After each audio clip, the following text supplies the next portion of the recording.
Diretso na tayo. Hindi lahat ng pag-ibig ay ipinaglalaban. May mga pag-ibig na itinatago. Hindi dahil sa takot o may duwag, kundi dahil wala itong pinayagang espasyo na magbunga. At dito nagsisimula ang tinatawag na nakaw na pag-ibig. Ano ang nakaw na pag-ibig? Hindi ito pagnanakaw ng isang tao o ng dalawang tao. Hindi ito kwento ng mga kabit. At lalong hindi ito romansa ng kasalanan. Ang nakaw na pag-ibig ay damdaming nabuo sa pagitan ng mga bawal na realidad kung saan ang pagmamahal ay nangyari. Pero ang pagpapairal ay ipinagbabawal.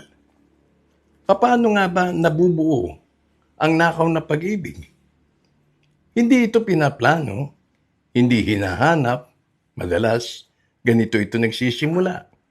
Isang pag-uusap na hindi dapat humaba, isang pagkakaintindihan na hindi dapat lumalim, isang damdaming hindi na napigilan at bago man ito namalayan, may pag-ibig ng walang itatawag kundi nakaw.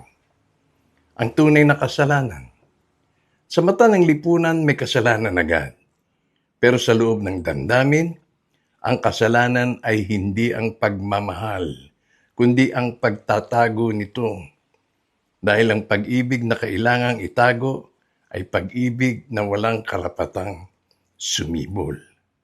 Ngayon, narito ang tahimik na kaharasan. Ang nakaw na pag-ibig ay laging nagmamadali, laging naghihintay, laging handang mawala. Walang anibersaryo, walang pampublikong okasyon, walang karapatang magtanong ng hanggang kailan. At kapag natapos na ang lahat, ang relasyon, ikaw na lang ang masusugatan. Ang hindi sinasabing, hindi lahat ng mali ay immoral. May mga mali na bunga lang ng kawalan ng pagpipilian. May mga taong hindi nagnakaw ng pag-ibig, kundi nawalan lang ng pagkakataong magmahal ng tama. Ang inyong naririnig sa akin ay hindi lang personal na kwento. May sistemang nagtutulak dito. Mas mahalaga ang imahe kaysa katotohanan, mas pinipili ang katahimikan kaysa sa pag-amin, para sa kanila mas ligtas magsinungaling kaysa magdulot ng gulo sa pagiging totoo. Kaya ang pag-ibig, itinago para hindi makasira ng kaayusan.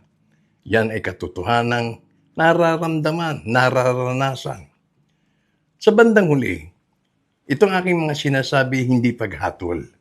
Hindi rin ito pag-justify. Hindi rin ito pag-romanticize. Ito'y pag-amin na may mga pag-ibig na isinilang sa dilim dahil isinara ang liwanag.